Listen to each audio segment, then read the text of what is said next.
तं शुद्धं पणमियं जिनेन्द्रवरनेमिचन्दमकलङ्कं गुणरयणभूषणोदयं जीवस्य परिवर्णं मोक्षम्।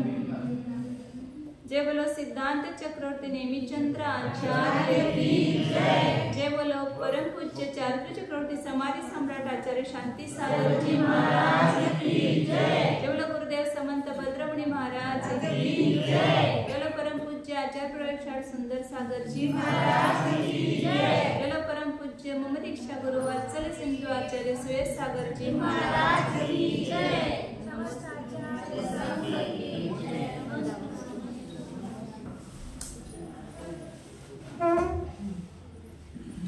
आपलं प्रकरण चाललं होतं जीवकांड गोमटसार जीवकांड ग्रंथ आहे नेमिचंद्राचार्यांनी लिहिलेला। यामध्ये सम्यक तो मार्गणा अधिकार चालू आहे। त्या सम्यक तो मार्गणेमध्ये 6 द्रव्यांचं वर्णन करतो। त्या 6 द्रव्यांपैकी पुद्गल द्रव्याचं वर्णन चालू आहे। तर त्या पुद्गल द्रव्याचे भेद किती आहेत हे सांगतात। पुद्गल म्हणजे परमाणु, एक एक परमाणु पुद्गल द्रव्य आहे आणि त्या परमाणूंचा मिळून काय बनतो, स्कंद पिंड बनतो ना। त्यात आपलं शरीर आहे ते काय आहे, अनंत पुद्गल परमाणूंचा पिंडच आहे ना। हे दिसते ते काय, जीव आहे का, हे दिसते ते सगळं काय पुद्गल आहे।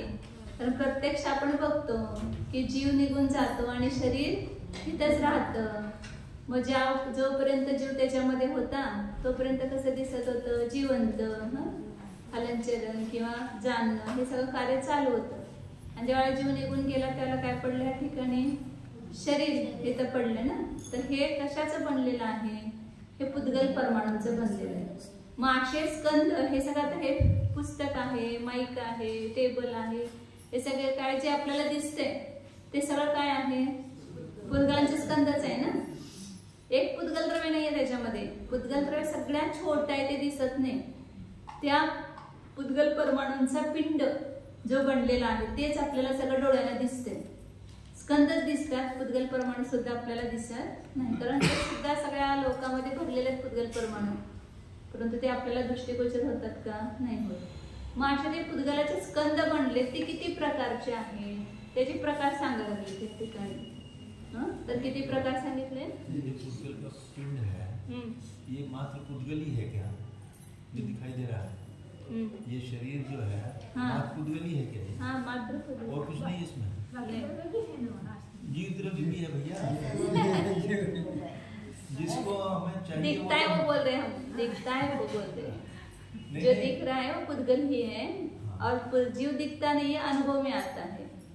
और इसमें पुद्गल और भी है, मात्र जो दिख रहा है वही पुद्गल नहीं है, उसमें भी छोटी छोटी ऐसी वर्णनाएं हैं जो हमारे आंखों का विषय नहीं है। हाँ, बराबर, वही बता रहे, बराबर, हम बीच में नहीं बराबर, बोलो और थोड़ा बोलो, नहीं बोलो क्या है।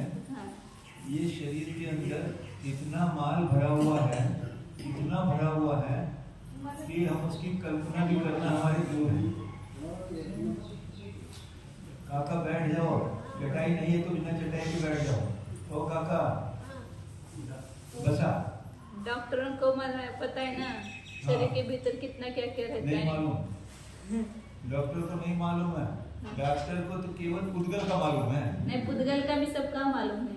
हाँ, ये भी मालूम, जो कारमान वर्गना, कारमान शरीर का पता है, तेजस शरीर पता नहीं। ये जो बाहर दिखाई दे रहा है इसमें कितना कितना माल है। आचार्य ने तो कहा एक पर्वत पहाड़ के पहाड़ अंदर है, क्या पॉसिबल है क्या, पहाड़ के पहाड़ अंदर है? बोलो भैया। मोक्ष मार्ग से नेतारम घेतारम कर्म भूभृताम, पहाड़ कर्म के पहाड़ ऐसे ऐसे पहाड़ यहाँ पर हैं। तो इस बॉडी को मतलब ये मत समझो जो बाहर दिखने वाली चीज है, अरे ये तो नाश होने वाला है, इसकी हमें बहुत परवाह नहीं है, इसकी रक्षा करने की भी जिम्मेदारी हमारी नहीं है। देखो भैया, आप मकान आपका अपना है या किराए का है? अपना है, पक्का बताओ। हाँ, हम आपको कहीं लेके जा रहे हैं, आपका मकान किराए का है या अपना है? अपना अपना है ना, तो कभी उसको छोड़ना मत। मरने के साथ भी वो मकान आपके साथ जाना चाहिए, क्योंकि जो वस्तु मेरी है वो मेरे से कभी तीन का अलग नहीं होनी चाहिए। उसको तो मैं अपना कहूँगा। जो मेरे से अलग हो जाए, मेरे साथ नहीं जाए। एक बार पुद्गल का और जीव का संवाद हो गया माता जी। पुद्गल का और जीव का संवाद हो गया, झगड़ा हो गया। जीव जब जाने लगा तो पुद्गल से कहा कि तू भी मेरे साथ चल। उसने कहा, जीव ने पुद्गल से कहा, तू पूरे जीवन मेरे साथ रहा, तू मेरे साथ चल। तो पुद्गल ने क्या कहा कि मैं गद्दारी ऐसी नहीं कर सकता, मैं तो संयोग के कारण मिला हूं, मैं तेरे साथ हमेशा रहने वाला नहीं हूं। मेरी बात को समझने का मायने नहीं। पुद्गल ने जीव से कहा कि मैं तेरे साथ जाने वाला नहीं हूं, मेरा तो कॉन्ट्रैक्ट है तेरे साथ, इतने समय तक मुझे तेरे साथ रहना है, उसके बाद एक समय भी नहीं रह सकता। तो पुद्गल ने कहा तू मत जा मुझे छोड़ के। पुद्गल ने कहा जीव से कि तू मुझे जब मत जा छोड़ के, मैं तो तेरे साथ नहीं रह सकता, तू मत जा मुझे छोड़ के। तो जीव ने कहा जब तू ही नहीं जा रहा, मेरे साथ जा रहा, तो मैं भी तुझे छोड़ दे रहा हूँ, मैं भी तुझे अपने पास नहीं रखूंगा। यानी इतना अंदर भरा हुआ है। अभी जो वर्णाएं चल रही है ना, ये वर्णाएं भरी हुई है। हमारे अंदर आकाश है क्या डॉक्टर? अंदर आकाश तो नीला दिखाई देता है ना ऊपर, तो यहाँ कहाँ आकाश? बोलो है या नहीं है? छो द्रव्य ठसाठस भरे हुए हैं यहाँ पर। तो ऐसा हमारे अंदर वो भी आकाश भी है, पुद्गल भी है, धर्म भी है, अधर्म भी है। पर ये हमारी पहचान कराते हैं कि हमारे अंदर मेरा जीव द्रव्य है, जो मेरी वस्तु है, जो मैं हूं, वो मैं मात्र असंख्यात प्रदेशीय जीव द्रव्य नाम की वस्तु है। ये सब हटने वाली वस्तु है, ये मेरी वस्तु नहीं है। तो जो बाहर दिखने वाले मकान आदि हैं, ये मेरी वस्तु है क्या? अभी तो कह रहे थे।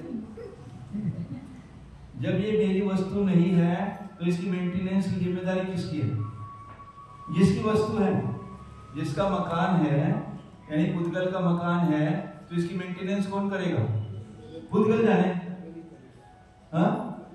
और यदि मैं उसका मेंटेनेंस का मालिक बनूं तो फिर गुनाहगार हो जाऊंगा ना। तो अपने जीव द्रव्य को पहचान के कि ये वस्तु मेरी है, ये शरीर तो पुद्गल का पिंड है, इसकी मेंटेनेंस की जिम्मेदारी मेरी नहीं है। बोलो भैया, है क्या नहीं है? डिफरेंशिएट करो दोनों चीजों को। एक जीव है, एक पुद्गल है, दोनों द्रव्य है, दोनों अलग अलग है। यदि जीव इस पुद्गल की मेंटेनेंस की जिम्मेदारी लेगा तो कर्ता बन जाएगा ना उसका, तो गुनाहगार थोड़ा करना पड़ेगा ना? नहीं, वो भी मेरी जिम्मेदारी नहीं। मैं तो टेनेंट हूँ इसका, इसके साथ में रह रहा हूँ, इसलिए मैं ये काम करता हूँ। मुझे चौके में जाके पहले अंजलि में वो देगा कि नहीं देगा, मेरे हाथ में नहीं है। इसको मुझे क्या क्या खिलाना है, मेरे हाथ में नहीं है। कब तक खिलाना है, ये भी मेरे हाथ में नहीं है। कितना खिलाना है, ये भी मेरे हाथ में नहीं है। मुझे क्या क्या खिलाना है, मेरे हाथ में है क्या? पहले ग्लास में, पहली बंजली में पानी मुंह में भी नहीं गया, आ गया बाल। मेरी जिम्मेदारी तो बाल को निकाल के पी लेता मैं नहीं। ये सब कर्म के उदय से जनित अवस्थाएं हैं। मेरी जिम्मेदारी नहीं इसको मेंटेन करने की, जिसकी जिम्मेदारी वो करेगा। आओ भैया, मेरी जिम्मेदारी तो बस इतनी है कि मेरा जीव द्रव्य ये मुझे विभाव रूप परिणमन से रोकना है। जो मेरी ज्ञान की धारा डॉक्टरी की पढ़ाई में जा रही है, वो वेस्ट हो रही है। हाँ भैया, वेस्ट शब्द यूज कर रहा हूं। वो ज्ञान की धारा की दिशा ही विपरीत है, और वही ज्ञान की धारा जब अंदर अपनी आत्मा के सन्मुख होगी, ये हमारी सही दिशा होगी। और तो अंदर जो बैठे हुए पहाड़ के पहाड़ हैं, ऐसे गलते हैं जैसे कपास भर दो एक कमरे में, ठसा ठस, और एक काड़ी लगा दो, कितनी देर लगेगी जलने में? ऐसे ही जब मेरा उपयोग, मेरा ज्ञान उपयोग मेरी आत्मा के पास होता है, ये अंदर बैठे हुए कर्म के पहाड़ गिरते हैं। और जब मैं अपने शरीर को मेंटेन करने की कोशिश करता हूं, सब अंदर आके बैठ जाते हैं। सब इसके रिश्तेदार हैं ना, ये जो कर्म है सब इसके रिश्तेदार हैं। आत्मानुशासन में आया था, जितने भी कर्म बंद हो रहे हैं सब इस शरीर के कारण हो रहे हैं। शादी क्यों की? शरीर के कारण। एक लड़की से रिश्ता करते के साथ ही उसके जितने रिश्तेदार सारे मेरे रिश्तेदार हो जाते हैं। होते कि नहीं होते? तुम्हारे चाचा, ताऊ, पिताजी, मामा, नानी सब मेरे रिश्तेदार बन गए ना। तो ये सारे संबंध इस शरीर के हैं, मेरे नहीं है। मेरे जीवित रहो का इनसे कोई भी संबंध नहीं है। ऐसी दृढ़ श्रद्धा जब होती है तो इसकी मेंटेन करने की मेरी जिम्मेदारी नहीं है। बाह्य साधन है, बाह्य उपचार है, और भी कर्म के संयोग से मिलते हैं। और कर्म के संयोग से मिलने पर क्या बाह्य उपचार हमें ठीक करेगा? नहीं। हमारी जब तक साता का उदय है, असाता का उदय है, बाह्य उपचार कुछ नहीं करता। अंतरंग जब से जब असाता का उदय हटेगा, साता का उदय आएगा, तो डॉक्टर की दवाई काम करती है। नहीं तो डॉक्टर की दवाई से यदि इलाज होता तो कोई जीव मरता नहीं। तो ये शो करता है कि ये बाह्य उपचार, बाह्य कारण है, अंतरंग निमित्त तो मेरी साता असाता का उदय। तो वस्तु स्वरूप को जब तक हम नहीं समझेंगे, इतना विज्ञान, वीतराग विज्ञान भरा हुआ है, जब तक हम नहीं समझेंगे ठोस उसको। अभी रोज पढ़ते हो ना सवेरे को राजवार्तिक में, जैसे वो दूसरा निमति कहता है, अरे हाँ ठीक तो कह रहे हैं, हमको ही लगता है ऐसा। हमको ये नहीं कहता आचार्य कह रहे इसको या अनुमति कह रहा। जब आचार्य उसका उत्तर देते हैं तब कहता है कि गलती यहां हो रही, नहीं तो हमको भी लगता है ऐसा। हाँ? ये नित्य है या अनित्य है, या एक है या अनेक है। एक भी है, अनेक, ये दोनों कैसे हो सकते हैं भैया? एक ही वस्तु नित्य भी है, अनित्य भी है, हो सकता है क्या ऐसा? हाँ डॉक्टर, अनित्य ही है या नित्य ही है, यही गलती हो रही है। ये जैन धर्म शाद्वाद अनेकांत का है। किसी अपेक्षा से नित्य धर्म है, किसी अपेक्षा से अनित्य। वो अपेक्षा क्या है? ये द्रव्य दृष्टि से देखो तो जीव कभी मरता नहीं, अपर्याय दृष्टि से देखो तो मरता है, अनित्य है। तो इसमें दोनों धर्म एक साथ है, नहीं है, नित्य भी है और अनित्य भी है। ऐसे एक भी है, अनेक भी है।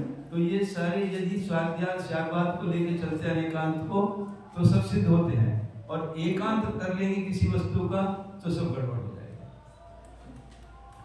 वस्तु स्वरूप को समझे बिना हम किसी बात के निर्णय पे पहुंच नहीं सकते। एक ही वस्तु दुखदायक है और वही वस्तु सुखदायक, ऐसा हो सकता है क्या? 100%। एक ही वस्तु सुखदायक है, एक ही दुखदायक है। यदि पत्नी आज बहुत सुखदायक है और जरा सी बात उसकी ना मानो, तब अगले क्षण क्या होता है? चलो छोड़ो पत्नी की बात। सर्दी के दिनों में रजाई आपको कैसी लगती है? क्विल्ट चाहिए ना। और गर्मी में रजाई तो रजाई है भैया, उसके प्रति हमारा राग तो सुख का कारण बन रहा है। गर्मी के दिनों में तो कपाट में भी दिखाई नहीं दी जाए, ऐसी जगह रख दो उसको।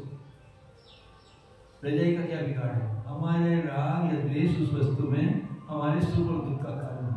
मीठा किसी को अच्छा लगता है, हाँ? मीठा किसी को अच्छा लगता है, किसी को बुरा लगता है, किसी को सुख होता है, किसी को। हाँ तो उसको दे दो जिसको शुगर हुई है। नहीं नहीं मरा नहीं पाएगी, दूर कर दो, नहीं दिखाई देना। बीपी वाले को नमक दे दो जब, नहीं नहीं कहा है नमक नहीं पाएगी, डॉक्टर ने मना किया, बढ़ गई टिकट। हाँ भाई मत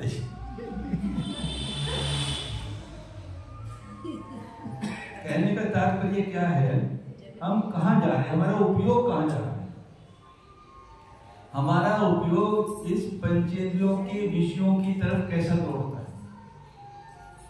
वो मेरा सब्जेक्ट नहीं है, मेरा विषय नहीं है। वो मेरी आत्मा का विषय तो मेरा स्वयं का आत्मा है। मेरे प्रत्येक समय में मुझे मेरी खबर होनी चाहिए मैं क्या हूं। ऐसा उपयोग जब होगा, भले ही हम संसार में रह रहे हैं, सब बाहरी कारण भी करने पड़ते हैं, मरीज को भी संभालना पड़ता है, मरीज को दवाई भी देनी पड़ती है, उसको संभाल। पर ये जानते हुए कि अभी इसकी असाता का उदय है, मेरी दवाई तो बाह्य उपचार है, असाता का उदय होगा, खत्म होगा, मेरी दवाई भी काम करेगी। आप महाराज जी के पास क्यों आए? महाराज जी मुझे आशीर्वाद दे दो, मेरा काम बन जाए। महाराज जी ने आशीर्वाद दे दिया और उसका काम बन गया। तो महाराज जी ने कहा आशीर्वाद से उसका काम बना है क्या? बोलो। अरे तेरा पुण्य का उदय आया था तो तू महाराज के दर्शन करने आया, अभी तक क्यों नहीं आया था? और तेरा पुण्य का उदय है तो महाराज का हाथ ये हुआ, तुझे आशीर्वाद मिला। तो महाराज ने क्या कहा? तेरे पुण्य ने तेरा काम बनाया, प्रूव होता है ना। तो जब तक पुण्य का उदय है तेरा सब काम बनेगा, और पाप का उदय है महाराज जी का कितना ही आशीर्वाद देना कुछ नहीं। अरे बचता नहीं आदमी, अरे हमारे आशीर्वाद से बच जाए कोई मरे ही ना, फिर तो हम तो सबको आशीर्वाद देते। तो तात्पर्य यहाँ कहने का क्या है कि इसमें क्या भरा हुआ है? मात्र ये शरीर ही है क्या जो बाहर दिखने वाला है? इसके अंदर जाओ, ये तो 9 कर्म बोला, आगे द्रव्य कर्म कितने कितने हैं, एक एक कर्म के ऊपर कितने कितने, एक एक कर्म के परमाणु के ऊपर कितनी कितनी विश्रोपचय हैं, अनंतानंत विश्रोपचय, इतना माल यहाँ भरा हुआ है। और कितना कितना विधेय गणित दिखा रहे ना आपको। तो वस्तु स्वरूप को समझो, जो मैं जीव द्रव्य हूँ शुद्ध, मैं शुद्ध हूँ क्या शुद्ध हूँ? देखो 2 तरह से लेना, निश्चय से कैसा हूँ माता जी? जो हाँ, निश्चय से ये जीव द्रव्य कैसा है? शुद्ध है। डॉक्टर एक बात बताना, प्रश्न पूछूं आपसे, गिलास में पानी है या पानी में गिलास है? कोई बोलना मत कोई। गिलास में पानी है या पानी में गिलास है? कमल जल के अंदर है, कमल जल के अंदर है या जल कमल में है? जल में कमल है या कमल में जल है? पानी में गिलास है या गिलास में पानी है? बोलो भैया। हाँ? कौन बोला? गुड, सही आंसर। और कोई? गिलास में ही है ना पानी तो? डॉक्टर बताओ भैया। हाँ भैया अक्षय, इंजीनियर। हाँ, दोनों कैसे? ये गिलास अलग दिखाई दे रहा, पानी अलग दिखा रहा है, दोनों एक कैसे होंगे भैया? यार इंजीनियर ऐसी बात मत करो। हाँ हाँ भैया, वो तो पीछे वाले गिलास में पानी कह रहे, ये पानी में गिलास कह रहे। आप तो नई चीज ला रहे हो, क्या कहेंगे? गिलास गिलास में है, पानी जहां पानी की लेयर खत्म होती है वहां से गिलास की लेयर स्टार्ट होती है, और जहां गिलास की लेयर अंदर की तरफ शुरू होती है, खत्म होती है, वहां पानी की लेयर। ऐसे ही इस अंदर भरे हुए माल में जो असंख्यात प्रदेशी आत्मा है, उसके जो प्रदेश हैं और कर्म के परमाणु भरे हुए हैं, दोनों अलग अलग हैं। कर्म के परमाणु कर्म में है, उद्गल है, और जीव के प्रदेश जीव में है। दोनों का स्पर्श भी नहीं है भैया, है? निश्चय से कह रहे हैं। अच्छा भैया एक बात बताओ, व्यवहार से बता दो मुझे, एक अमूर्तिक है एक मूर्तिक है, दोनों का स्पर्श कैसे होगा? मूर्तिक का मूर्तिक के तो साथ स्पर्श हो सकता है। तो फिर आप सिद्धालय में क्यों नहीं जाके बैठते हैं? कहाँ? तो अरे वो आवृत है ना। एक बात बताओ, यदि हाथ में हथकड़ी लगी हुई है, हाथ में हथकड़ी लगी है ना, मान लीजिए, तो हथकड़ी में हाथ है या हाथ में हथकड़ी है? हथकड़ी हथकड़ी में है, हाँ, परंतु बाधा तो है उसमें, रोक तो रखा। जिस दिन हथकड़ी कर्म की निकला है महाराज जी, माता जी 1 सेकंड नहीं रुकूंगा यहाँ पर, तो इसलिए तो बोल रहे हैं ना, आपके संबंध है, संयोग संबंध है। जिस दिन ये हथकड़ी खत्म हो जाएगी, एक समय मात्र नहीं रुकूंगा, एक समय में 7 राज्य गमन करके पहुंच जाऊंगा। लेकिन हथकड़ी खोलना पड़ेगी ना, कर्म का बंधन है, उसको तोड़ना पड़ेगा। उसको भी तोड़ने की जरूरत है।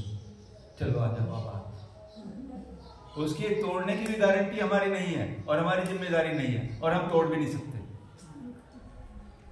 क्योंकि वो द्रव्य अलग है, मैं जीव द्रव्य हूं। मैं अपने स्वभाव को तो प्राप्त हो सकता हूं, मेरे स्वभाव को प्राप्त होने पर ये अपने आप टूट जाएगा, पर मैं कहूं कि मैं कर्म को तोड़ दूंगा तो मैं कर्म का कर्ता बन जाऊं। आपका समय सार बोल रहा है भैया, परमात्मा बोल रहा है। यदि कर्मों को तोड़ने का मैं कर्ता बनता हूं तो कर्म का कर्ता बन जाऊंगा मैं कर्म का कर्ता तीन का, मैं दूसरे का कर्ता मैं हो नहीं सकता। ऐसी शक्ति पुद्गल की पुद्गल में है। से बात कर रहे हैं, हम व्यवहार से बात कर रहे हैं। तो भैया सुनो, आप ही पढ़ाती हो, वक्ता का जो अभिप्राय हो श्रोता को उसी अभिप्राय से ग्रहण करना चाहिए। तो आप हमारे अभिप्राय को ग्रहण करो।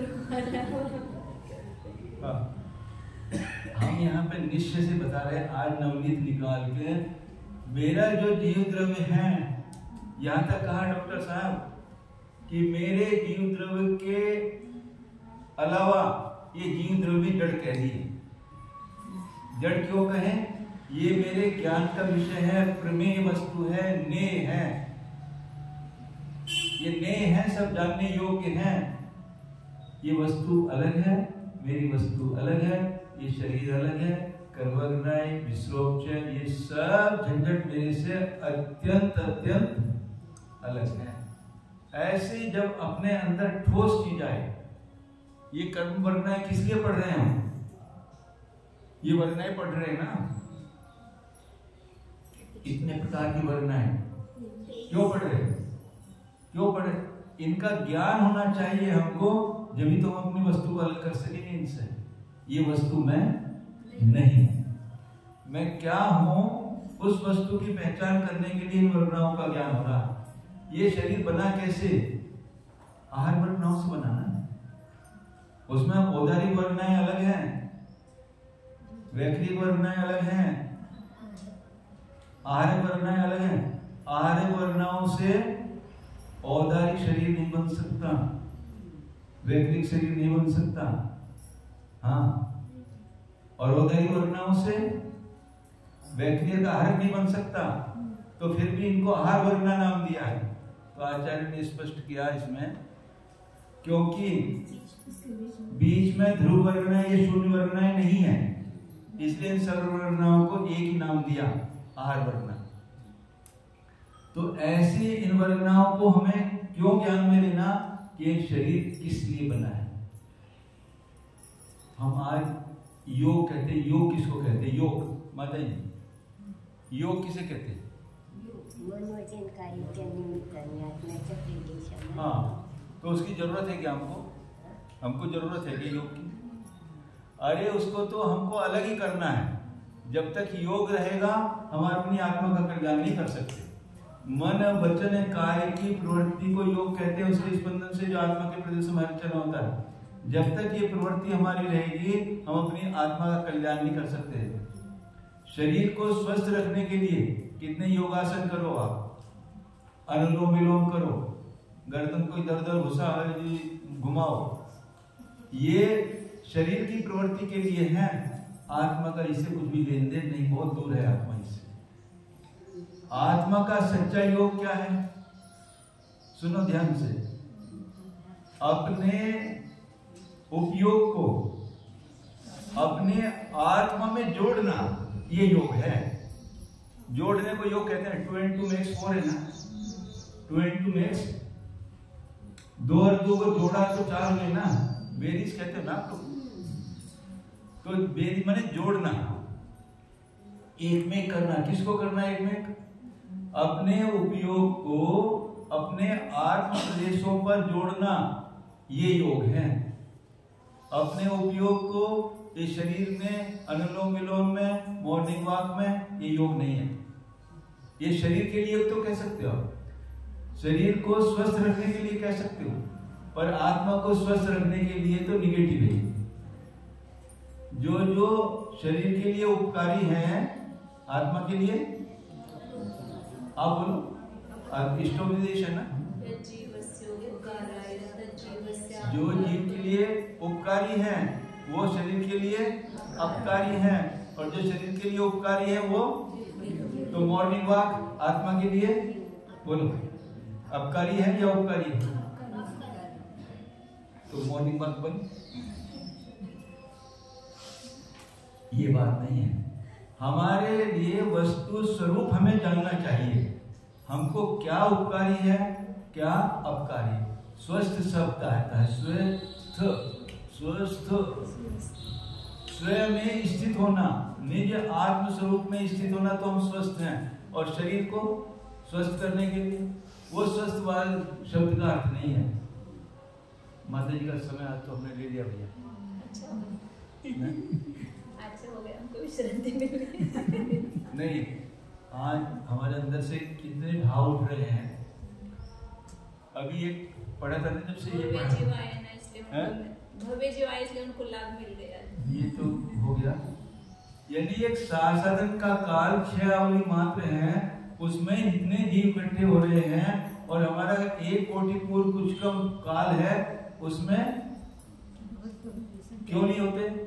जो शब्द लिखे हैं उसके, बस जब उसका चिंतन करते हो असंख्यात गुण श्रेणी निर्जरा के योग्य, सुनो पंडित लोग सब बैठे हैं, असंख्यात गुण श्रेणी निर्जरा के योग परिणामों का होना अति दुर्लभ है। इसको कहते हैं मल्टीप्लाई करना। असंख्यात गुण श्रेणी मतलब असंख्यात से मल्टी, एक समय में 2 लिया, दूसरे समय में 4, तीसरे समय में क्या लेंगे 16, और चौथे समय में, यानी 4 समय मात्र में जहां 2 कर्मों की निर्जरा कर रहा था, 4 समय मात्र में 256 की, और उसके बाद क्या होगा? पन्नठी आ जाएगी। उसके बाद तो 256 के बाद नहीं, 256 को 256 से गुना, असंख्यात गुनी है ना, तो पन्नठी आ जाएगी। पन्नठी को पन्नठी से गुना करो, क्या हो जाएगा? बादल को बादल से गुना करोगे तो 416 इकट्ठी आ जाएगी। कितनी गुण श्रेणी निर्जरा होती है भैया? कब होगी गुण श्रेणी निर्जरा?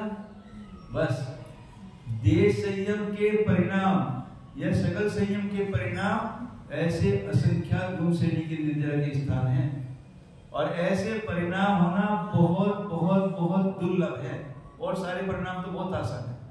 रसगुल्ले इतने, गुलाब जामुन नहीं, मैंने नहीं दिया और खा लो आप, 2 खिलाओ, 2 खिलाओ, तुम्हारे परिणाम अच्छे होने चाहिए। हाँ भैया जो होगा हमारा नंबर आता है, महाराज ऐसे कर बैठते हैं, आप गुलाब जामुन दे दिले, महाराज जी मैंने उनके हाथ में दिया, उनके हाथ में दिया, उन्होंने एक भी घास नहीं दिया, महाराज जी को बोला। फिर क्या हुआ उसके बाद? लिया कितना? केवल इसलिए कि अपने परिणामों में कितने आपके अभी अड़चन आई थी ना परिणामों में, उसके हाथ में दिलवा दिया। फिर क्या हुआ? एक सेकंड बाद प्रसन्नता है। यहाँ विषय क्या है? हमें अपने परिणाम विभाव रूप दशा को हटाकर स्वभाव में कितनी बार जाए यहाँ, और स्वभाव का ही पता ही नहीं फिर हमको, तो जाएंगे कैसे?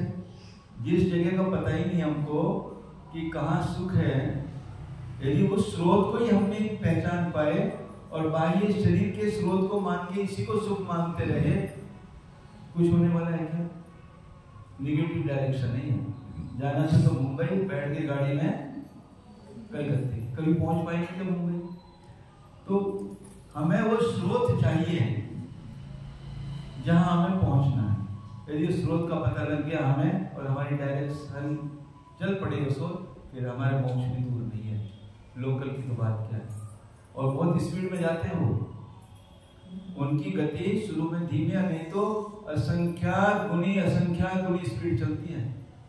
जब हमारा पानी का जहाज चलता है ना माता जी, आपको मालूम नहीं, इनको मालूम है, सुना प्रसाद को इसको मालूम से। हमारा जब पानी का जहाज चलता है तो शुरू में स्पीड कम थी और बाद में तो बहुत तेज से चल रही थी। हम बिल्कुल किनारे में पहुंचने वाले थे तो फिर जहाज अटक गया हमारा। यानी परिणामों की विशुद्धि हमें कितना ऊंचा ले जाती है, आप खुद महसूस करोगे उसको। परिणामों की विशुद्धि से हम हवा में उड़ने लगते हैं। हवा मतलब तो बैठे तो यहीं पे, पर ऐसे परिणाम होते हैं, ऐसे आत्मविशुद्धि बढ़ती है। ओह, ये तो मैंने जाना ही नहीं था, ये तो मैंने देखा ही नहीं था। कई बार तो क्या बताया आपको, सुबह ध्यान में इसलिए हम बताते नहीं, यहाँ बैठते हैं तो ऐसा लगता है कि हम जमीन पे हैं, क्या ये 4 फीट ऊपर है। कई बार तो जंगल पर हाथ लगा के हाँ हम यहीं पे हैं, ऐसे देखना पड़ता है। ऐसी विशुद्धि के सब ये स्थान है, ऐसा आनंद आता है। तो पर वस्तु का स्रोत समझो, कहां से आनंद आ रहा है।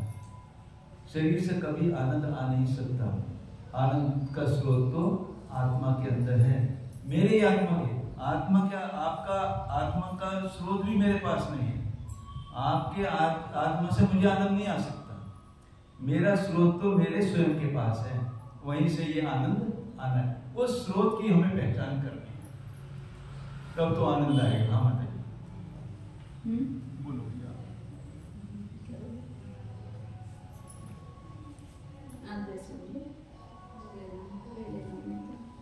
पुद्गली बताओगी आप तो, हमें तो आत्मा की बात बताओ आज। ये सब पुद्गल चल रहा है। उस पुद्गल से मैं भिन्न हुई, इतना जाना तो आत्मा की बात हो गई। सब रावण की कथा बताइए। रावण ऐसा था, विद्याधर था, इतना बलशाली था, इतना कामदेव था, सुंदर था, वो इतना बड़ा था, और ऐसे रावण को राम ने जीत लिया। तो किसकी कहानी हो गई? सब राम की हो गई। ऐसे ये सब पुद्गल बताएंगे, और इस पुद्गल से मैं भिन्न हूँ ऐसे बताएंगे तो आत्मा की बात हो जाएगी। एक बादरने को वर्गना लेना है तो ले लेंगे। काल आपलं प्रत्यक्ष शरीर वर्गणा चालू होती। प्रत्यक्ष शरीर वर्गणा म्हणजे काय? म्हणजे पुद्गलाचे चालू होतं। पुद्गलाचे भेद सांगते तिथं, पुद्गलाच्या स्कंदांचे भेद किती भेद सांगितले? 23 भेद सांगितले। त्याच्यामध्ये 5 वर्गणा म्हणजे 5 स्कंद असे आहेत की ते जीव प्रत्येक समयाला ग्रहण करतो, म्हणजे व्यवहाराने आपण म्हणणार ना तसं जीव ग्रहण करणं। तर आता जीव आणि पुद्गल या दोघांचा काय आहे? संयोग चालू आहे, म्हणूनच संसारात आहोत ना। पुद्गलांचे जीव वेगळे असते तर संसारात राहिलो असतो का? संसार कुणामुळे चाललेला आहे? त्या पुद्गलाचा जीवाशी काय झालेला आहे? एक संश्लेष संबंध झाला, एक क्षेत्रावर, आणि त्यामुळे ह्या कर्माने ह्यानी शरीराने जीवाला काय करून ठेवलेलं आहे? अडकून ठेवलेलं आहे। आणि हा अपराध कुणाचा आहे? जीवाचाच आहे ना। जीव स्वतः अपराध करतो आणि त्यामुळं ह्या जेलमध्ये अडकतो। जेलमध्ये का गेला? अपराध केला, चोरी केली, खोटं बोललं, काय केलं तर त्याचा त्या चोराचा अपराध आहे की तो जेलमध्ये अडकलेला आहे। तसं या संसारामध्ये आपण अडकलो म्हणजे कर्म आणि नोकर्मामध्ये अडकून बसलो। हे अपराध कोणाचा आहे? आपला स्वतःचा आहे। आणि तो कोणता अपराध आहे? की स्वतःला ओळखलं नाही। सगळ्यात मोठा अपराध कोणता असेल तर निज निवेद विना, आपल्या स्वतःचा अनुभव घेतला नाही, स्वतःला जाणलं नाही, म्हणूनच हा सगळ्यात मोठा अपराध आहे। त्या अपराधाचंच फळ आपण सगळं भोगतोय। आणि ते आपण अपराध सोडला की आपोआपच काय होणार आहे? कर्मातून आपली मुक्तता होत जाणार। म्हणून हे सगळं समजून घ्यायचं या ठिकाणी। तर ज्या पुद्गलाशी आपला कोणत्याही प्रकारचा संबंध नाही, परंतु त्या पुद्गलाचे भेद आहेत, मग हे जर नाही कळालं तर काय होणार? आपण त्या पुद्गलाच्या अवस्थेला आपली अवस्था मानून बसणार। पण पुद्गलाचं आहे म्हणजे माझं नाही, हे सिद्ध झालं ना तिथं। मी म्हणजे जीव आणि कुणाची अवस्था सांगताय? सगळ्या म्हणजे माझ्या नाही, हे सिद्ध झालं ना। आता इथे सगळ्यांची ओळख करून द्यायला लागलेलं आहे, आणि तुमच्या घराची ओळख करून दिली, ह्यांच्या घराची वेगळी ओळख करून दिली, मग ह्यांच्या घराची ओळख तुमची आहे का? कारण त्यांचं नाव वेगळं आहे, तुमचं नाव वेगळं आहे, मंगलताई वेगळ्या आहेत आणि सीमाताई वेगळ्या आहेत, ते दोघी एक आहेत ना, भिन्न भिन्न आहेत ना। मग तुमची ओळख तुमचीच असतात, त्यांची ओळख त्यांचीच असणार। तसे तर पुद्गलाची ओळख सांगतायत म्हणजे ती माझी ओळख नाही। मग मी त्याला आपलं मानून बसलो तर काय होणार? तिथं अपराध, हाच अपराध झालेला आहे ना। ही जी बॉडी आहे ती माझी आहे अशी समजून काय केलं आपण? त्याच्यामध्ये एकत्व केलं, आणि म्हणूनच ह्या जेलमध्ये अडकलेलं आहे। मग तर त्या पुद्गलांचे किती भेद आहेत हे आपल्याला समजून घ्यायचं आहे, त्याच्यापासून भेद विज्ञान करण्यासाठी। तर त्यातल्या 5 वर्गणा सांगितल्या की जीव प्रत्येक समयाला ग्रहण करतो। कोणत्या 5 वर्गणा सांगितल्या? आहार वर्गणा, तेजस वर्गणा, भाषा वर्गणा, मनोवर्गणा आणि कर्मण वर्गणा, हे हे 5 वर्गण आहे की प्रत्येक समयाला त्यांचं ग्रहण चालू आहे करणं. म्हणजे आहार वर्गणा ग्रहण होतात ते ह्या अवतारिक शरीर रूपाने परिणमतात. तेजस वर्गणा ग्रहण करतो ते तेजस शरीर आहे. ते म्हणलं ना मग डॉक्टरला पण जे दिसत नाही तेजस शरीर. डॉक्टर दिसते का? आपल्या ह्या अवतारिक शरीराबरोबर तेजस शरीर एक आहे. ते इतकं सूक्ष्म आहे की ते छद्मस्ताचा जे आपल्यासारखे इंद्रियगोचर इंद्रियांचा विषय नाही. ते तेजस शरीर सुद्धा ह्या शरीराबरोबर आहे की ज्याचं कार्य काय आहे कांती अन्न शरीरावर किंवा ह्या शरीराबरोबर जे अन्न पचन आदी करण्याची क्रिया सुद्धा त्या तेजस शरीरामुळे होते. तर असं तेजस शरीर एक आहे. त्याच्यावर कर्मान शरीर आहे जे कर्मांचा समूह 8 कर्मांचा समूह. तर त्या कर्मान शरीरासाठी कोणत्या वर्गणा ग्रहण केल्या जातात? कर्मान वर्गणा. आणि मन आहे तर द्रव्य मन. ते तर किती ऑपरेशन केलं तरी दिसत नाही. तुम्ही हार्टचं ऑपरेशन करताय म्हणजे बाहेरचं जे उपकरण असतंय ना त्या मनाचं त्याचं उपकरणाचंच ऑपरेशन होतंय. डोळ्याचं ऑपरेशन करायला म्हणतो आपण. डोळ्याचं ऑपरेशन म्हणजे डोळा दिसतो का? जो सूक्ष्म डोळा आहे ज्याला आपण अभ्यंतर निवृत्ती आणि हे म्हणतो तो दृष्टिगोचरच नाही तर तो किती छोटा आहे. घणा मुलाचा पण असंख्यातावा भाग आहे. म्हणजे सगळं दिसते. हे उपकरण दिसतात आपल्याला त्याच्यावरची त्या इंद्रियाला उपकार करणारे. त्या उपकरणांचं ऑपरेशन होते कानाचं डोळ्याचं कशाचं म्हटलं तर त्या सगळ्या उपकरणांच्या मध्ये बिघाड झाला की तो सुधार होतो. आणि त्या म्हणून असं द्रव्य मन आहे कुठे आपल्या हृदयाच्या ठिकाणी 8 कमळाच्या पाकळ्यांच्या आकाराचं आहे तरी सुद्धा ते कुणालाही दिसत नाही. अत्यंत सूक्ष्म आहे. आणि त्या द्रव्य मनासाठी मनोवर्गणा सुद्धा प्रत्येक समयाला ग्रहण करतो. आणि हे जे भाषा वर्गणा आपण जे बोलतो हे याच्यासाठी भाषा वर्गणा ग्रहण करतो.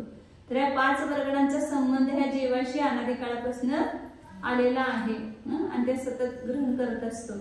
आणि बाकीचे ज्या वर्गणा सांगितल्या त्या अग्राह्य नाही जीवांच्याकडून जे पुद्गल ग्रहण केले जात नाही. परंतु हे जरी जीवाकडून ग्रहण केलं जात असलं तरी सुद्धा जीवाचा त्यांचा काहीही संबंध नाही. संसार अवस्थेमध्ये त्याचा संबंध आलेला आहे परंतु वास्तविक जीव वेगळा आहे आणि ते पुद्गल वेगळा आहे. आणि हे न समजल्यामुळे काय झालेलं आपलं भ्रांती निर्माण झालेली आहे. त्याच्यामध्ये आपण एकत्व केलेलं आहे. मग ती भ्रांती काढण्यासाठीच आपण शिकायचं आहे. तर काल आपण प्रत्येक शरीर वर्गणा बघितली होती. प्रत्येक शरीर वर्गणामध्ये काय सांगितलं की ज्याच्या आश्रम निगोदी जीव नाही अशा त्या प्रत्येक शरीर वर्गणा आहेत. त्यामध्ये जगन्य गुणाचं असल्याने सांगितलं अंतिम समय जे शपित कर्म शिकवायला जीव आहे म्हणजे ज्याच्याकडे कर्माचा संचय कर्माचा संचय कमी आहे असा जीव ज्यावेळेला 14 गुणस्थानात जातो त्याला अंतिम समयामध्ये ज्यावेळेला मोक्षाला जाणार येतात त्याला सगळ्यात पातळ होत आले. निर्जरा आता सांगितले ना असंख्यात पट निर्जरा होत होत होत होत त्यातला संचय कमी होत गेला आणि सगळ्यात शेवटच्या समयात तो कमी संचय असणार. हा ते जगन्य प्रत्यक्ष वर्गणा. आणि उत्कृष्ट प्रत्यक्ष वर्गणा कोणाची पण सांगितली? स्वयंब्रह्म दीपामध्ये दावाग्नी आहे. तर त्यामध्ये जे अग्निकायक जीव आहेत त्याच्यामध्ये जे आवलीचा असंख्यात भाग गुणित कर्मांशिक असे जीव आहेत ते अग्नीमध्ये उत्पन्न झाले जाऊन त्यांचा जो संचय आहे तो सगळ्यात उत्कृष्ट प्रत्यक्ष वर्गणा सांगितला. आता पुढं त्याच्यानंतर ध्रुव शून्य वर्गणा तेच आपण सांगितलं होते तेच किती सांगितलं होतं. परंतु पुढे आता बादर निगोद वर्गणा आहे.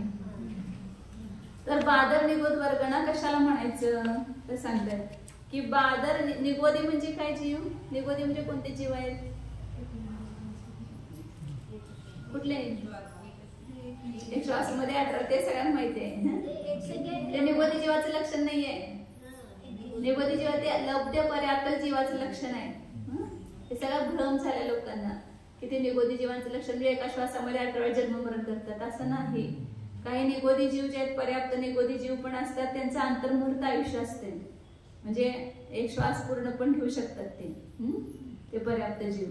तर ते अपर्याप्त जीवाचं लक्षण आहे. निगोद जीवांचं लक्षण काय आहे?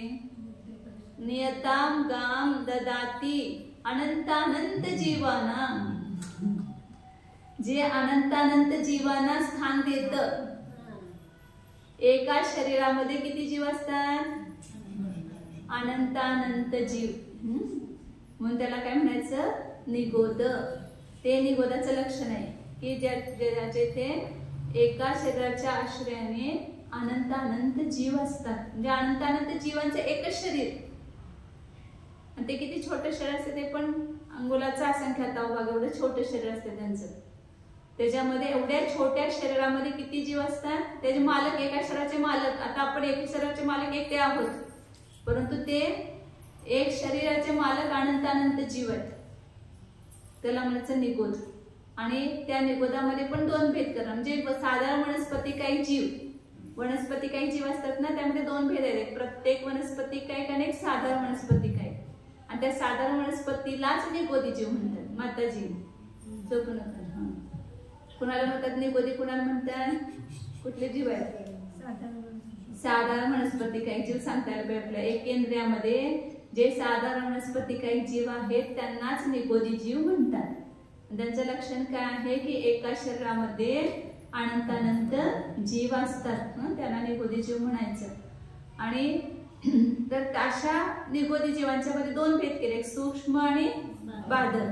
तर त्या बादर निगोदी जीवांचं, त्यातले बादर निगोदी जे जीव, सूक्ष्म कुणाला म्हणायचं, जे दुसऱ्याला अडथळा करत नाहीत आणि त्यांना कुणी अडथळा करत नाही, ते सूक्ष्म. आणि बादर कुणाला म्हणायचं, जे दुसऱ्यांना अडथळा करतात आणि त्यांना अडथळा केले जातात, ते बादर निगोदी जीव. जसं आता हे बटाटा वगैरे, कांदा किंवा कोणते पण आहेत, ह्याच्यामध्ये जे जीव आहेत ते बादर निगोदी आहेत. आपल्या पण शरीराच्या आश्रयाने आहेत बादर निगोदी जीव. मुनिराज का आंघोळ करत नाही, त्याची ही सगळी कारणं आहेत. आपल्या शरीरामध्ये असंख्यात बादर निगोद शरीर आहेत आणि एकेका शरीरामध्ये किती जीव असतात, अनंत अनंत जीव असतात. मग ते सगळं गरम पाण्याने ते आंघोळ केली तर त्या सगळ्या जीवांमध्ये काखेमध्ये, रजामध्ये, स्तनाच्या मध्यभागी, लिंगाच्या तिथं, त्या ठिकाणी ते सगळे बादर निगोदी जीव उत्पन्न होतात. आणि त्यामुळे मग त्यांचं काय होते, विरातना होते, म्हणून आंघोळ करत नाहीत. आणखीन जीव असतात.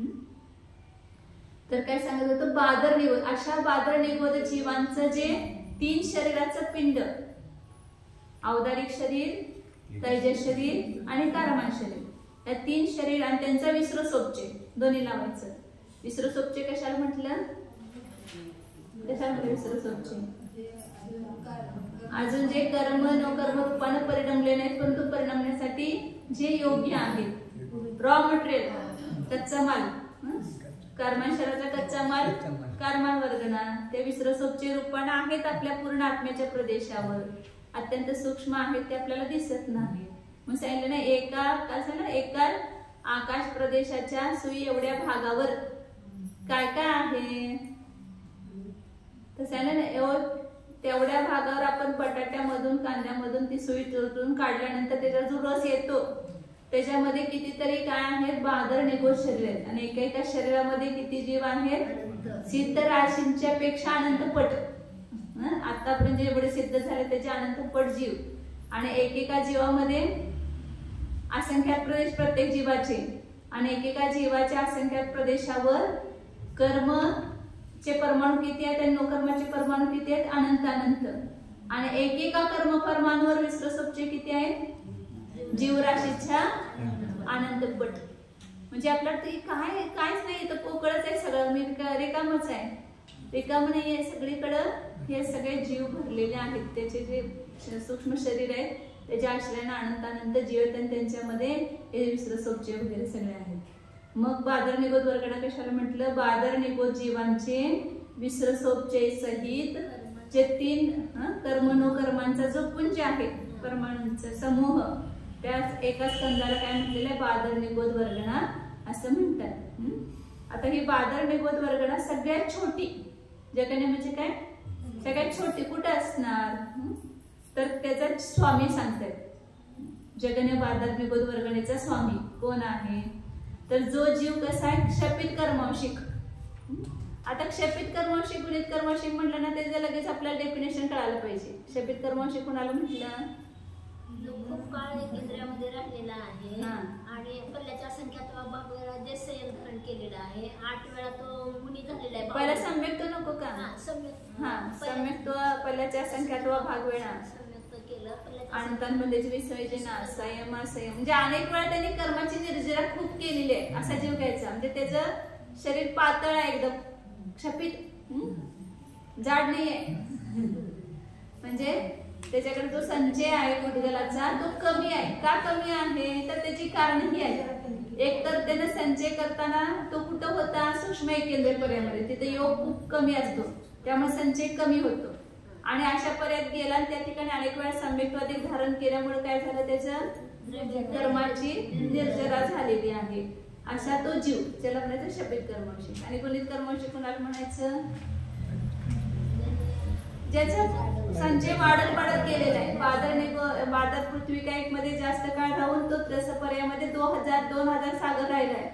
आणि त्या ठिकाणी सारखं योग उत्कृष्ट करून सारखं नरकामध्ये जास्त वेळा उत्पन्न झाला, तिथे संक्लेश परिणाम जास्त असतात. अनेक वेळा तो नरक आणि पंचेंद्रिय ह्या पर्यायामध्ये राहिलेला आहे.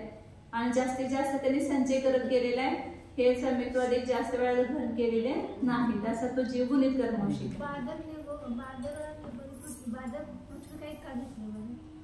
त्याचे सगळे कारण खूप आहे, त्याचे सगळं म्हणजे एक डिटेल आहे सगळं. का घेतलं, योग जास्त असतो का? हा, योग जास्त आहे तिथं. आणि म्हणजे ह्याच्यापेक्षा बाकीच्या पर्यायापेक्षा 22 आणि त्याचं आयुष्य पण जास्त आहे. बादर पृथ्वीकांचं अपर्याप्त अवस्था जे आहे ते कमी होतात. त्याच्या अनेक कारण आहेत त्याच्यामध्ये.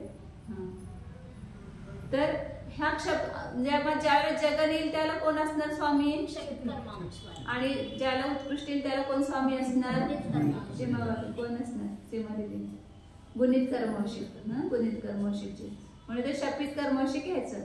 शपित कर्मवशिक विधीने येऊन मनुष्य झाला आणि 1 पुरोकोटीचं आयुष्य, जास्तीत जास्त मनुष्याचं आयुष्य किती आहे, कर्मभूमीच्या 1 पुरोकोटी आयुष्य घेऊन उत्पन्न झाला. आणि त्यानंतर गर्भापासून 8 वर्ष अंतर्मुहूर्त झाल्यावर काय केलं त्यांनी, 8 वर्ष झाले की काय होऊ शकतंय, सम्यक्त्व आणि संयम दोन्ही. मुनी पण झाला, सम्यक्त्वी पण झाला आणि मुनी पण, दोन्ही एकाच वेळेला ग्रहण केलं. आणि बाकीचं पूर्ण आयुष्यापर्यंत काय केलं त्यांनी, संयमी राहून उत्कृष्ट गुणश्रेणी निर्जरा केली. क्षपित कर्मवशिक आहे अगोदरच, आणि हत्त पण निर्जरा, हा 32वा भाव त्याचा भावलिंगाचा. आणि सिद्ध व्हायला तर अंतर्मुहूर्त अवकाश होता मोक्षाला जायला, त्याला तो शपथ श्रेणी चढला. आपण तिथं प्रत्यक्ष वर्गणीमध्ये काय केलं होतं, 8 वर्ष झाले की 13 गुणस्थानात गेलं असं केलं होतं. हिथं तसं नाही. हिथं ही 12व्या गुणस्थानाच्या शेवटच्या समयात ती बादरणी गुणवर्गण असणार आहे. म्हणून इथं काय केलं, पूर्ण पुरोकोटी वर्ष आयुष्य कशामध्ये घालवलं, संयमामध्ये. आणि उत्कृष्ट गुणश्रेणी निर्जरा केली त्यांनी, म्हणजे खेरलं जास्त त्याचं परमाणू. आणि त्यानंतर शपथ श्रेणीवर चढवून कर्माची उत्कृष्ट निर्जरा करीत 12व्या गुणस्थानावरती झाला. तर त्या 12व्या गुणस्थानामध्ये सुद्धा अजून त्यांच्या शरीरामध्ये काय आहेत, निगोदी जीव आहेत. तर त्यामध्ये आवलीचा असंख्यातावा भाग, ज्या आवली पण असंख्यात समयांची एक आवली असते, त्याचा पण असंख्यातावा भाग घ्यायचा. एका बंधनामध्ये बद्धाच्या पुलवी, आपण आलं अंडर, पुलवी, आवास, आणि त्याच्यामध्ये निगोद शरीर, असं पुलवीमध्ये निगोद शरीर असतात. म्हणजे हे पार्ट आहेत. जसं आता आपण कांदा घेतला, त्याची ती पाकळी असते, त्याच्यामध्ये आणखीन हात काय काय काय काय भाग असतात ना, तसे हे जे वनस्पती आहे त्याच्यामध्ये स्कंद, स्कंदामध्ये काय असतात अंडर, अंडरमध्ये काय असतात आवास, आवासमध्ये काय असतात पुलवी, आणि पुलवीमध्ये काय असतात निगोद शरीर, आणि निगोद शरीरामध्ये काय असतात अनंतानंत जीव. तर एका त्या शरीराच्या म्हणजे बादर निगोद शरीरामध्ये आणि एका ह्याच्यामध्ये पुलवी एकत्र किती राहू शकतात, एक पेंड बंधनबद्ध रूपानं आवलीचा असंख्यात्वा भाग एवढ्या पुलवी. आणि त्या पुलवीमध्ये मग हे किती आहेत शरीर, एका पुलवीमध्ये असंख्यात लोक प्रमाण शरीर असतात. एका पुलवीमध्ये किती शरीर, लोक म्हणजे काय घ्यायचं, पूर्ण लोक आकाशाचे जेवढे प्रदेश त्याला म्हणायचे एक लोक, असे लोक किती घ्यायचे, एवढे काय आहेत एका पुलवीमध्ये एका पुलवीमध्ये एवढे बादर निगोद शरीर आहेत. हा, आणि त्या एक एक निकोज शरीरामध्ये सिद्ध राशीचे अनंतपट जीव आहेत. तर इथं हे प्रमाण काढले पहिल्यांदा. पुलवींची संख्या किती आहे, आवलीचा असंख्या एक, तर एकूण बादर निकोज शरीर किती होतील त्याचं प्रमाण काढायचंय.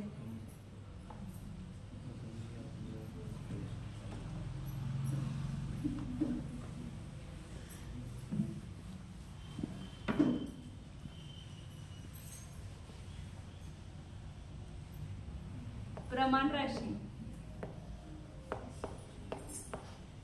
एक पुलवी म्हणजे काहीतरी एक पार्ट घ्या, म्हणजे लसूण आहे समजा त्याची एक पाकळी घ्या. एक पुलवी म्हणजे एक सामान्य सांगायला त्यात आपल्याला त्याचं ते ज्ञान नाही, आपल्याला समजत नाही, ते बलकतंज वगैरे काय तर ते सांगतात की याच्यामध्ये. एक पुलवी एक त्याचा पार्ट कशाचा, एका वनस्पतीचा. त्याच्यामध्ये फल किती बादर निकोज शरीर आहेत, असंख्यात लोक, म्हणजे ह्याला काय म्हणायचं, लोक, ह्याला काय म्हणायचं, असंख्यात. जे असंख्यात लोकांचे जेवढे प्रदेश होतील तेवढे तिथे जीवांची संख्या एका पुलवीमध्ये. तर हा, एका पुलवीमध्ये एवढे निकोज शरीर आहेत ना, जेवढे हे संख्या घ्यायची म्हणजे एवढे प्रदेश आहेत तेवढे ते बादर निकोज जीवांच्या शरीराची संख्या, म्हणजे बादर निकोज शरीराची संख्या.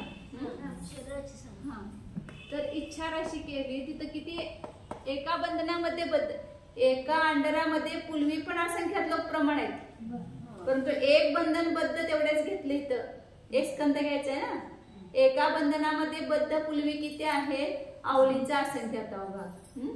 म्हणून त्याला केलं ही आवली घनावली, त्याचा असंख्यात भाग. एवढ्या पुलवी आहेत एक बंधनबद्ध. त्या क्षीण कशा आहे, गुणस्थानाच्या पण शेवटच्या समयाचं चाललेलं आहे. म्हणजे आता तर किती आहेत बादर निकोज शरीर आपल्या आश्रयानं. तर एवढ्या पुलवीमध्ये किती बादर निकोज शरीर होतील, तर आता इथं गुणाकार केला की येणार ना, एकूण बादर निकोज शरीरांची संख्या येणार. फल राशी गुणिले इच्छा राशी बरोबर भागिले प्रमाण राशी. प्रमाण तर एकच आहे, म्हणजे असंख्यात लोकाला आवलीच्या असंख्यातव्या भागानं गुणलं तर ही कशाची संख्या झाली, त्या एका बंधनामध्ये बद्ध असणाऱ्या पुलवी मधल्या बादर निकोज शरीरांची संख्या झाली. एवढे बादर निकोज शरीर आहेत तिथं. आता त्या शरीरामध्ये जीव किती आहेत, तर एका शरीरामध्ये, एका निकोज शरीरामध्ये जीव किती आहेत, संपूर्ण संसार राशीचा अनंतावा भाग.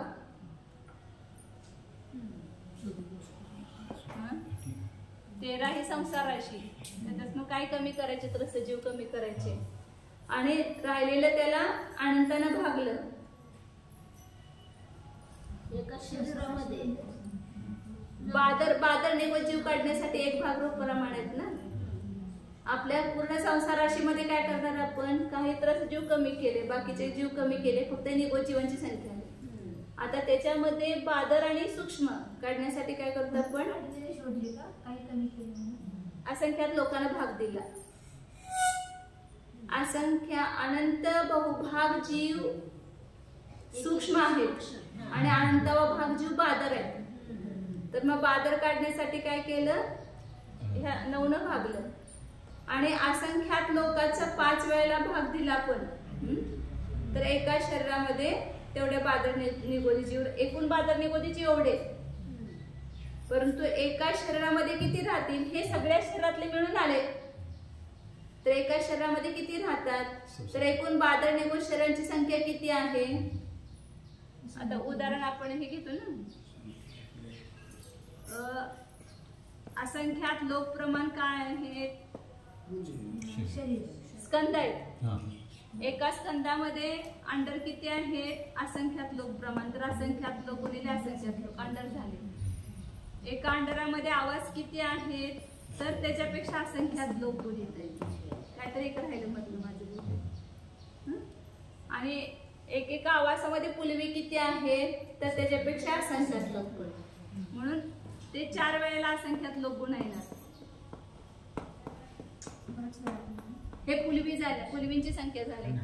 स्कंद, अंडर, आवास, पुलवी आणि शरीर ह्याच्यापेक्षा असंख्यात पट आहे. म्हणून बादर निगोज शरीरांची संख्या काय आली? 5 वेळेला असंख्यात लोकांचा गुणकार. हे 4 वेळा झाला की नाही पुलवीचा. आणि अनेकदा असंख्यात लोकांचा गुणकार केला तर तेवढे बादर निगोज शरीर आहेत. मग हे सगळ्या शरीरातले मिळून जीव. तर एका शरीरामध्ये किती जीव असणार? तर ह्याला काय करायचं आपण? 5 वेळेला असंख्यात लोकांना भागलं. मग ह्याच्यासाठी आपण इथं फक्त 5 लिहिलं, म्हणजे 5 वेळा ठेवायचं. असंख्यात लोक किती वेळा ठेवायचं? 5 वेळेला. आता त्यातले आपल्याला इथं किती आहेत? पुलवी एवढे आहेत, निगोज शरीर एवढे आहेत शिंकशा अवस्थेमध्ये. हे एका निगोज शरीरामध्ये एवढे जीवांची संख्या झाली. हे कसं काढलं लक्षात आलं ना?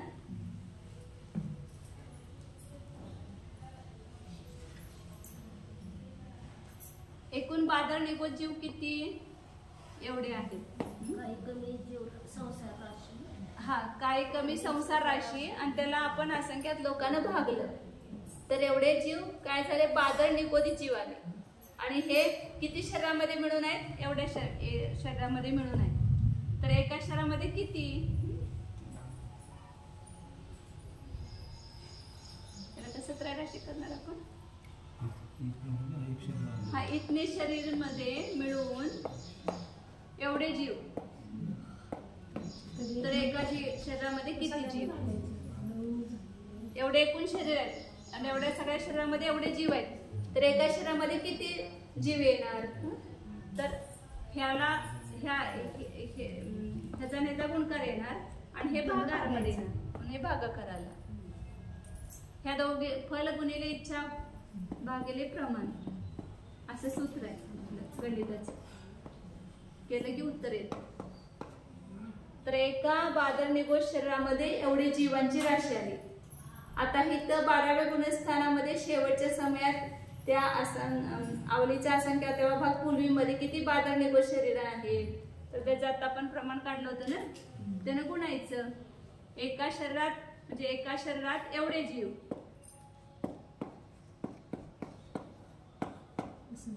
तर इथं असंख्यात लोक गुणिले पुलवी अवलीचा असंख्यात्व एवढ्यामध्ये किती? एकामध्ये एवढे जीव तर एवढ्या शरीरामध्ये किती जीव? एवढे शरीर निघाले ना 12 गुणस्थानाच्या शेवटच्या समय. तर एवढ्या शरीरामध्ये किती जीव आहेत? तर असं काढण्यात ह्याचा गुणकारच येईल ना दोन्हींचा, म्हणजे उत्तरच आलं. कारण एक न भागायचं तर तेवढंच उत्तर येणार. म्हणजे एवढे काय झाले तिथं शिनकशाच्या शरीरामध्ये, शिनकशाय जीवांच्या शरीरामध्ये बादर निगोद जीवांचं प्रमाण आलं. एवढे काय झाले? बादर निगोदी जीव आले. बादर निगोदी जीव वनस्पती काही जीवांचा भेद आहे ना. होय. मग आपल्या शरीरात वनस्पती काही जीव पण आहेत आपल्या शरीरात. माहितच की बादर निगोद जीव काय आहेत, वनस्पती काय कसे आहेत. आपण त्रस जीव आहोत का नाही? मग आपल्या आश्रयाने ती जीव निगोदी जीव. त्यांचं शरीर स्वतंत्र आहे. आपल्या शरीराच्या आश्रयाने त्यांचं शरीर आहे आणि त्या शरीराच्या मध्ये जीव आहे. आपल्या शरीरामध्ये त्यांचा जीव नाही आहे. आपल्या शरीराच्या आधाराने ती शरीरात राहतात. बादर निगोज शरीर राहतात आणि त्या बादर निगोज शरीराच्या मध्ये ते जीव आहेत. आणि ते 12 गुणस्थानाच्या अंतिम ते निघून जातात. हा, ते आता सांगायचं की आता अजून म्हणजे 12 वेळ झाली आता आपली. 12 गुणस्थानाच्या पहिल्या समयात अनंत जीव मरतात. बादर निगोज जीव सगळं राहित होतं ना शेवटच्या समयापर्यंत. प्रत्येक समयामध्ये ते जीव मरत जातात. जसं हे जीव शपक श्रेणीवर आरोहण केला की 12 गुणस्थानामध्ये आपोआप त्यांच्या आश्रयाने निगोज जीव असतात ते काय होतात? मरतात. अनंत जीव पहिल्या समयात मरतात. दुसऱ्या समयामध्ये त्याच्यापेक्षा अवलीचा असंख्यात्व भाग अधिक मरतात. म्हणजे अनंत मरतात प्रत्येक समयाला. तर अंतरानंत जीव आहेत ना, अशा प्रत्येक समयाला हे होतात. म्हणजे मरण्याचं कारण त्यांचं आयु पूर्ण झाल्यामुळे मरतात. ह्याने काय भाव केलेले नाहीत ह्या जीवाने की ते जीव मरावेत म्हणून. त्याचा दोष हिंसेचा दोष कोणाला लागेल? हिंसेचा दोष कोणाला लागेल? म्हणे लागेल ना. परंतु ते काय त्यांचे भाव करत नाही. आपोआपच त्यांचं आयु पूर्ण होऊन ते जीव निघून जातात. प्रत्येक समयाला आवलीचा असंख्यात्व भाग अधिक त्याला भाग द्यायचा, तेवढ्या अधिक तेवढा त्याला भाग दिला, त्याच्यामध्ये अधिक मिसळायचे आणि तेवढे जीव मरतात. आणि मग पृथक म्हणजे संख्यात आवलीपर्यंत असं होत राहणार. त्याच्यानंतर संख्यात्व भाग अधिक मराला म्हणजे जास्त मरतात. हा, आवलीचा संख्यात्व भाग दिला तर संख्या छोटी येणार आणि संख्याताचा भाग दिला तर मोठी येणार. आणि त्याच्यानंतर शेवटी आवलीचा असंख्यात्व भाग राहतो, त्याला असंख्यात पट जीव मरत राहतात प्रत्येक समयाला.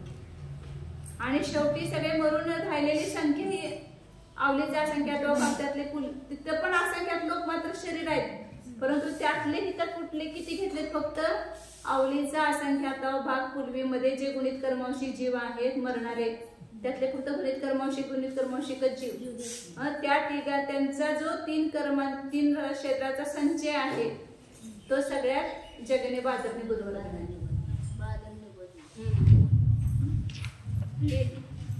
मस्त आहे. अजून पुढं आहे, उद्या घेऊ आपण. सगळ्या निगोदी जीवांचं आयुष्य अंतर्मुहूर्तापेक्षा जास्त नाही. तिथं उत्पत्ती पण चालू आहे 12 गुणस्थानात अजून निगोदी जीवांची. मग परंतु ज्यांचं ते जगने आयुष्य राहिलेलं असते ना, तिथं परत उत्पत्ती होणार. त्यांचं जे आयुष्य आहे ना, त्याचं जगने शिल्लक राहते तोपर्यंत तिथं उत्पत्ती होणार. तिथनं उत्पत्ती बंद होणार आणि मग मरणारच फक्त जीव. कमी संख्येनं उत्पत्ती आता कमी संख्या. प्रत्येक समयाला ते अनंत जीवच उत्पन्न होतात ना, कधी कमी होत नाहीत. निगोदी जीव एकाच वेळेला अनंत उत्पन्न होतात आणि एकाच वेळा अनंत मरतात. हम अनंत जिएंगे और अनंत मरेंगे एक साथ जिएंगे और एक साथ मरेंगे. अनंत जीव असं कर्म बांधून आलेले असतात ते. खूप सूक्ष्म आहे हे. ज्याला जितेंद्र भगवंतांच्या वाणीवर श्रद्धा नाही त्यालाच हे सगळं श्रद्धा होणार नाही. तर म्हणून हे काय काय कुणा श्लोक कसला आहे, परंतु ह्याच्यामध्ये असत्य तर बोलू शकत नाही. हे काय कल्पना पण करू शकत नाही आपण याची. अजून पुढे आहे, उद्या घेऊया.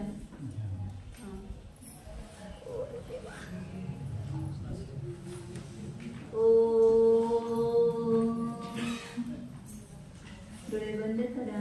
जाना आम्ही जीव आहे. कोण जाणतंय? मी जाणतो. शरीर जाणते का? नाही. शरीर पुद्गल परमाणूंचा पिंड आहे, अचेतन आहे.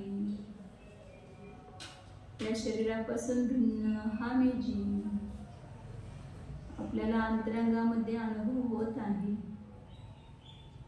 जो अनुभवाला येत आहे तो जीव आहे. जीव अमूर्तिक आहे, अनंत गुणांचा पिंड आहे.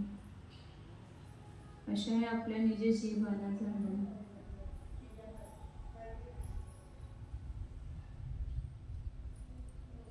शरीरामध्ये असूनही शरीरापासून भिन्न आहे.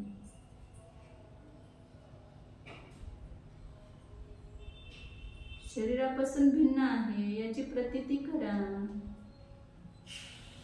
येथे आल्यानंतर शरीराची उत्पत्ती झाली जीव आल्यानंतर, आणि शेवटी जीव सोडून गेला शरीराला, म्हणजे शरीर जीवाचे नाही.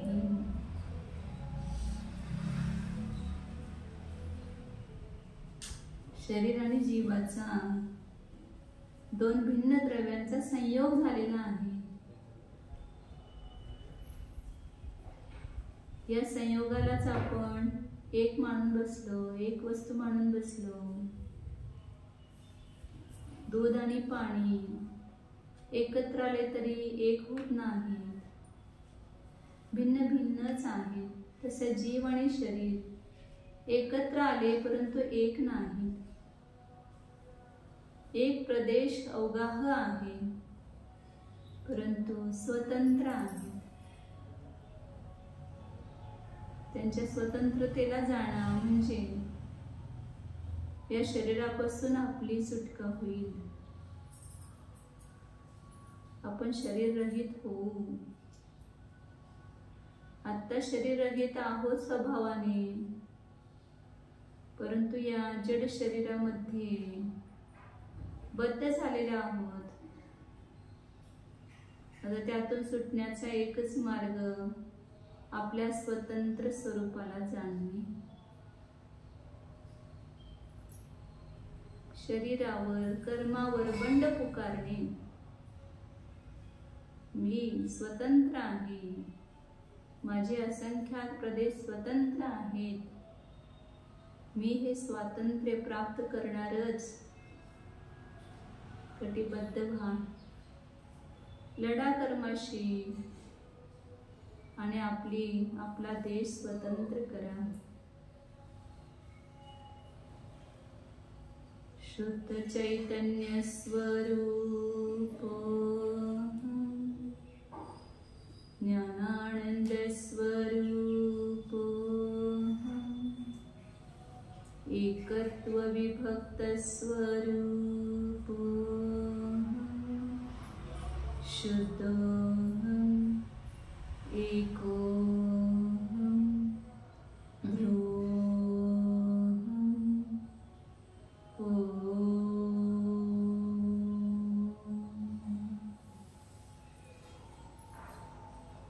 विसर्जन.